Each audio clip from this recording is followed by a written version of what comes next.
श्रीमती भन्नुहुन्छ। आमा, म आमा भन्छु, तिम्रो नाम के हो? म विद्यालय गएँ, महाविद्यालय गएँ, त्यहाँ तिम्रो नाम चाहिएन। धेरैलाई आफ्नो परिचय दिएँ, कसैबाट तिम्रो नाम सोधिएन। आमा, तिम्रो नाम के हो? म बालिग भएँ, माइती मताधिकार पाएँ। म बालिग भएँ, मत अधिकार पाएँ। मेरो परिचय पत्रमा तिम्रो नाम सोधिएन। म नागरिक भएँ बाबाकै नामबाट।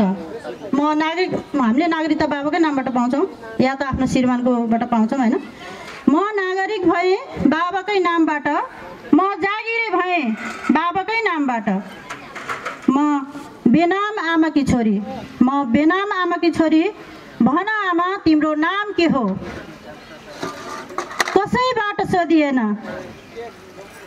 कसैबाट सोधनी नगरेको, कसैबाट सोधनी नगरेको, कतै उच्चारण गर्न नपरेको, कतै उच्चारण गर्न नपरेको तिम्रो नाम सार्वजनिक गर्न चाहन्छु।